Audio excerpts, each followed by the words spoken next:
morning students. Today's point is microbes in sewage treatment. Microbes in sewage treatment. First we should know what is sewage, then we can go for treatment of this sewage. If we take the example of large cities, towns or villages, lot of waste it is released outside the city. Or if we take the example of villages, from number of houses, wastewater is released.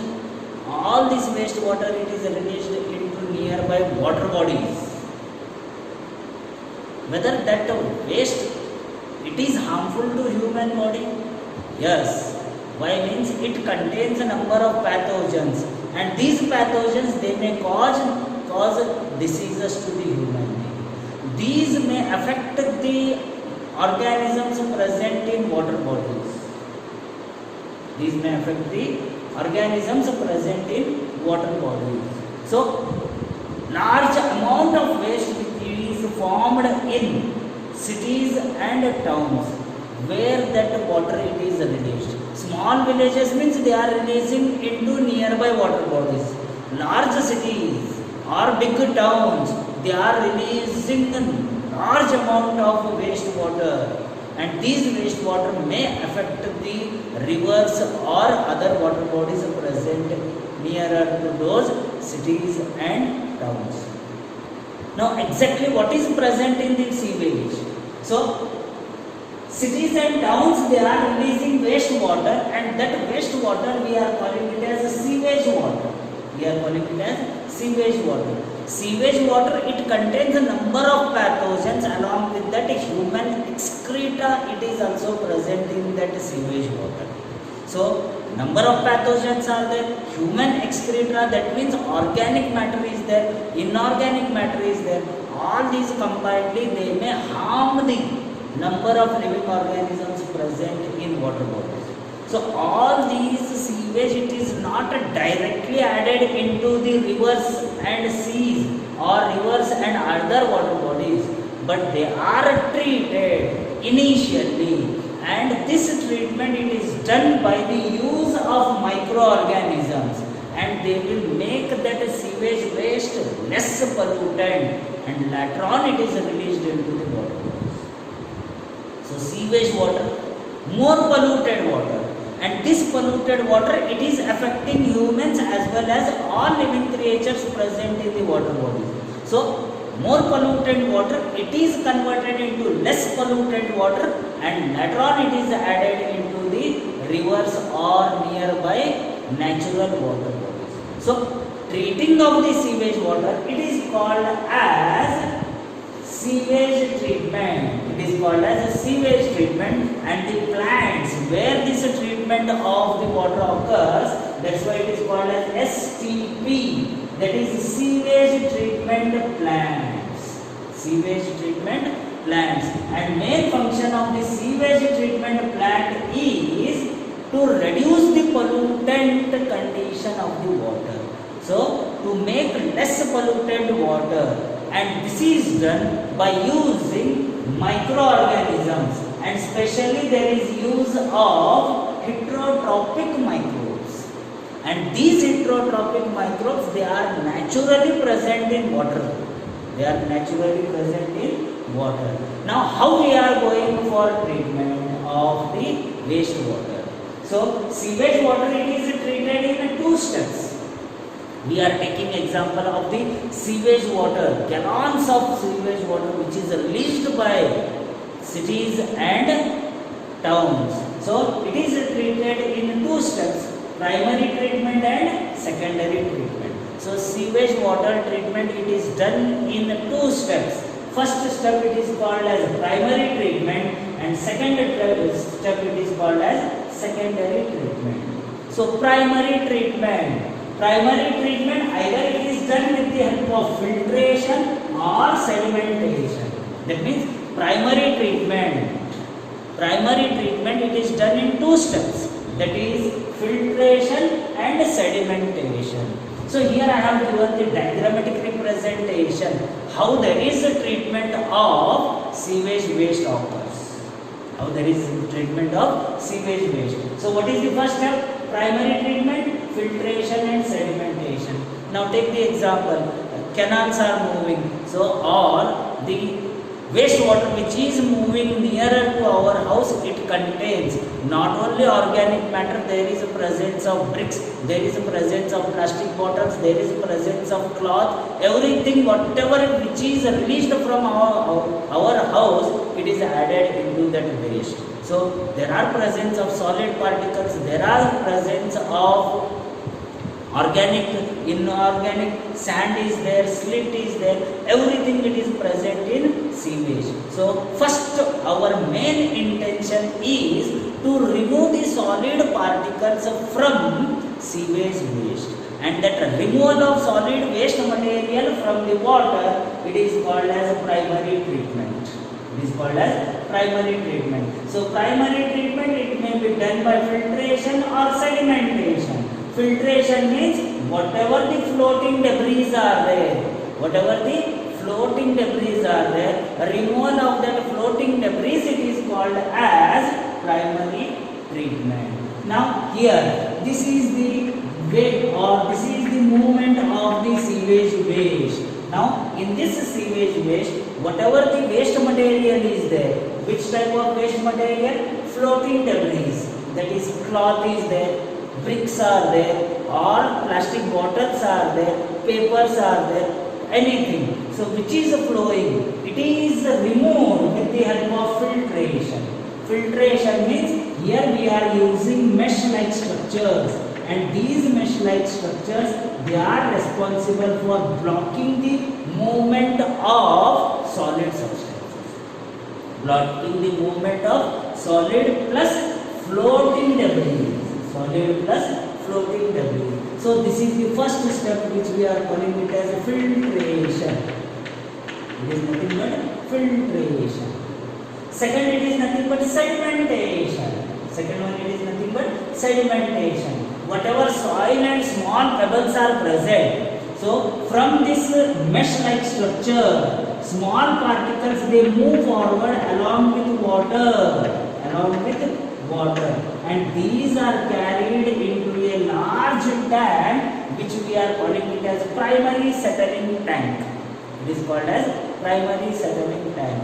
So whatever floating debris are there, they are removed with the help of mesh-like structures network through filtration, and remaining water and other particles, they are added into one large tank which we are calling it as primary settling tank. We are calling it as primary settling tank. Now what is the main intention of this primary settling tank? Its main intention is sedimentation. Its main intention is sedimentation. Sedimentation means settlement. Whatever the high weight having substances are present in water, these are settled at the bottom. These are settled at the bottom. So if we take the example, soil is there, clay is there, pebbles are there, all these matter, they are settled at the down in the tank. So when all solids which are settled at the bottom, it is called as primary sludge. It is called as primary sludge. If we take the example, this is the primary settling tank. When we are adding everything into this solids, that is soil, pebbles, everything, it is settled at the bottom. And this is the water. And this water, it contains organic material as well as inorganic material. It is mixed one. It is dissolved into the water. So all solids which are settled at the bottom, it is called as primary sludge. It is called as primary sludge, and the water which remain upside, it is called as effluent. That is the upper layer, that is supernatant. It is called as the effluent. It is called as effluent. That means our main primary treatment's main intention was to remove the solid and floating waste from the sewage waste. So here we have removed everything which is present either in solid form or floating form, filtration or sedimentation.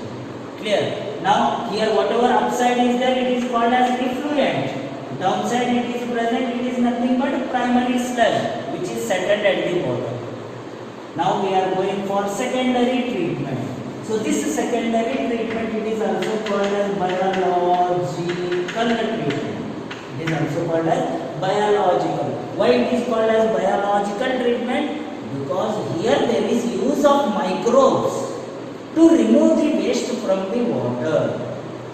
Why it is called as biological treatment? Because here we are removing the dissolved organic waste from the water with the help of microbes. That's why it is called as secondary treatment or biological treatment. Now how we are removing this? Now what is here? In primary settling tank, upside it is called as the effluent, downside it is called as the primary sludge. Now don't consider about the primary sludge, just consider about effluent. Now this effluent, it is pumped into another tank, and this tank it is called as aeration tank.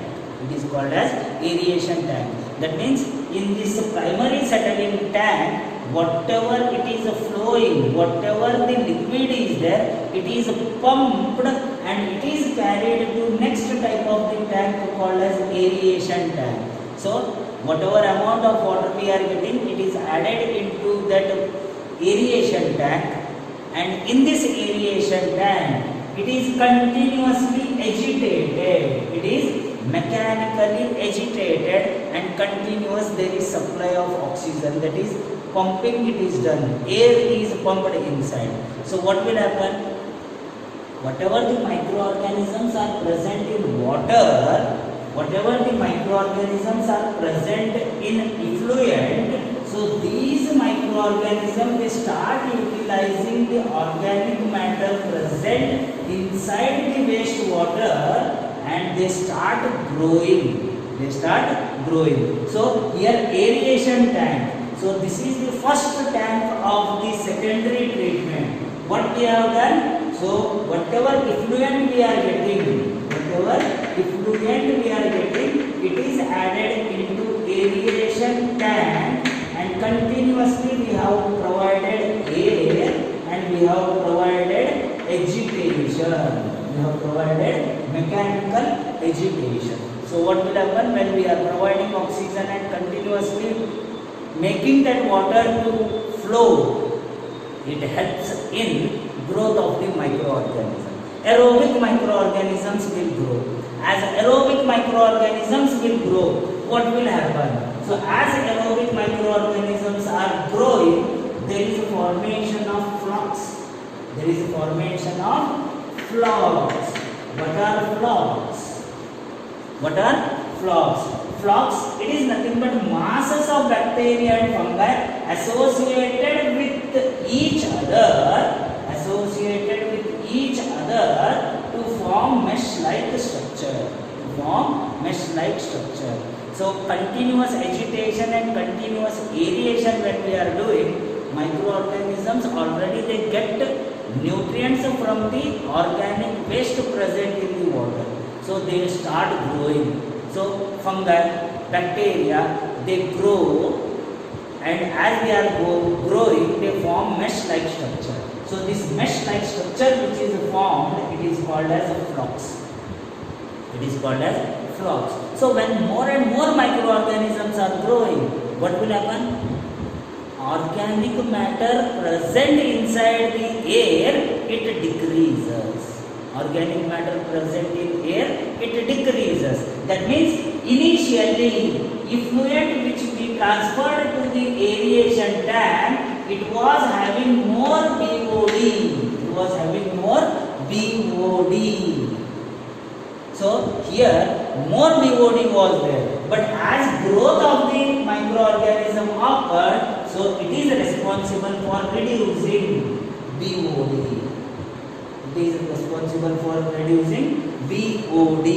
So BOD stands for biochemical oxygen demand. Now what is biochemical oxygen demand? Just consider here there is a presence of a particular amount of organic matter.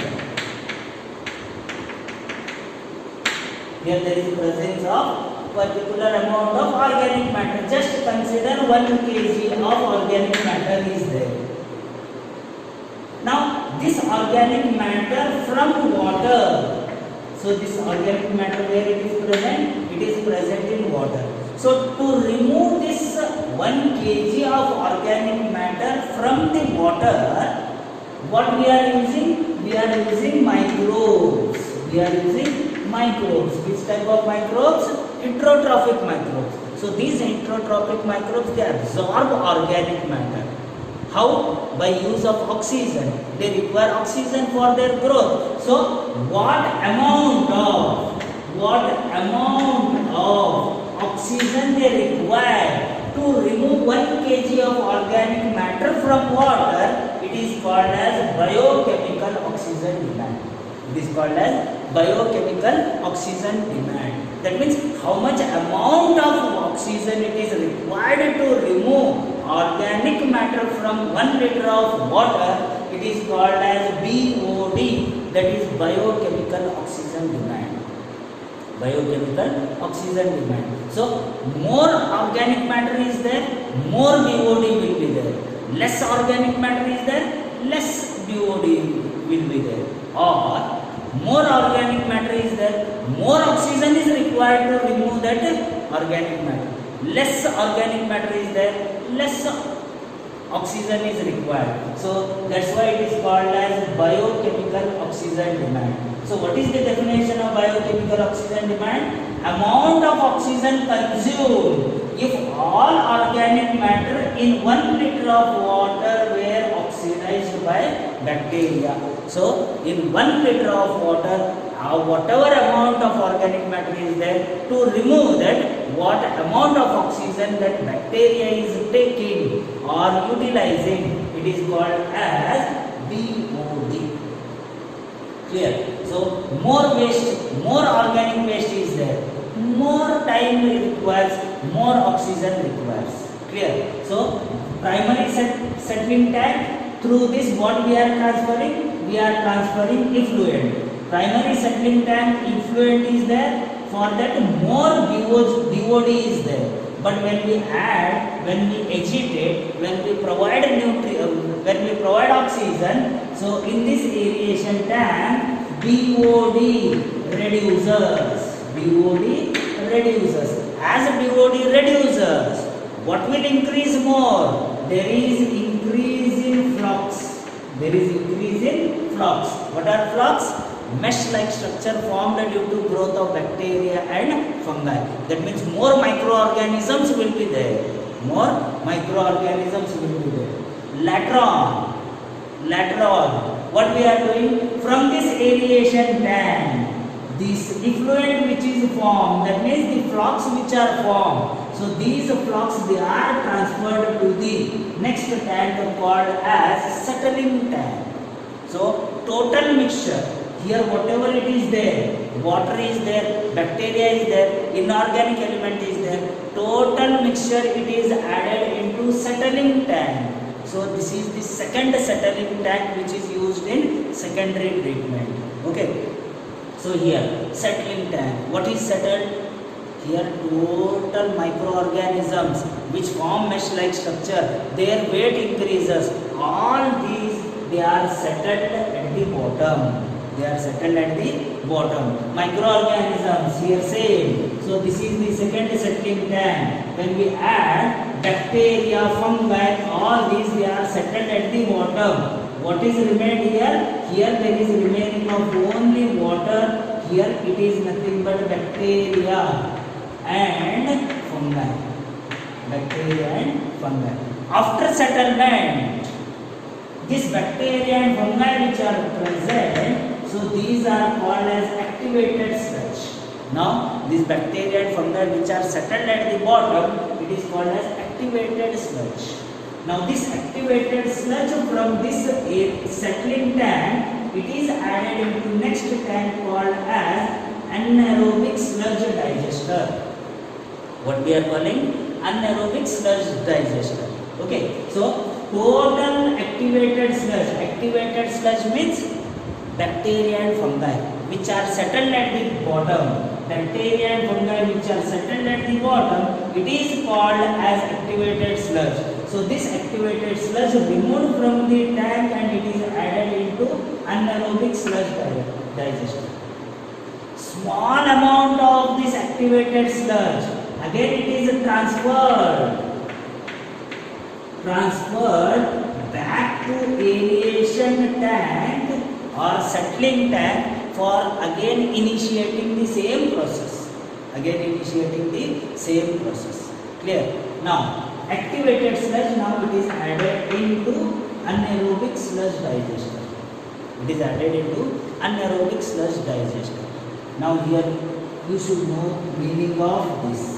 Anaerobic, that means here no air is there. Here aerobic tank was there. Air was supplied, oxygen was supplied. That's why growth occurred. Here no oxygen is there. Death of this fungi and bacteria will occur. As a death of bacteria and fungi will occur, so these are used as a food by anaerobic bacteria. These are used as a food by anaerobic bacteria such as methanogens. By utilizing that activated sludge, these methanogens, they produce biogas. That means they are producing methane. Along with methane, other gases are there such as carbon dioxide. So gas is produced, and this gas, it is utilized for different purpose because it is inflammable gas. Clear? So whatever it is present here, anaerobic sludge digester means whatever the microorganisms are present, these are overgrown by anaerobic bacteria, and when they are growing, they are producing gases such as methane, carbon dioxide, hydrogen, etc. And this forms the biogas which we can use for different purpose. And the remaining effluent which is present, so this remaining effluent, it is added, it is released into natural water bodies. These are released into natural water bodies. Why? Because initially it was more polluted. What we have done? We have gone for primary treatment, we have gone for secondary treatment. So this effluent, it is very less polluted. So this is the mechanism of treatment of sewage waste. So primary treatment, secondary treatment. Primary treatment, it is done by filtration and sedimentation. Secondary treatment, it is nothing but the transfer of the waste into aeration tank, settling tank, anaerobic sludge digester. Whatever organic waste is present, whatever the pathogenic bacteria are there, so organic waste, it is removed, pathogenic bacteria, they are killed, and less pollutant water, it is released into the natural water bodies. Already such type of the sewage treatment plants, they are present in a number of cities and towns, and these methods, they are used to remove the organic waste as well as pathogenic bacteria from the waste. They make that more polluted water into less, and they are adding into the natural water bodies. Now already you know about Ganga Action Plan, Yamuna Action Plan. What are these? Ganga Action Plan, near to bank of river Ganga, number of big cities are there. So these big cities, they are releasing millions and millions of gallons of wastewater. So these wastewater, it is not directly added into the river Ganga. Initially, it is treated by this method, and it is made less polluted, and it is added into the river Ganga. In the same manner, Ganga Action Plan, Yamuna Action Plan, like this, number of action plans are there to treat the wastewater which is released from the number of cities and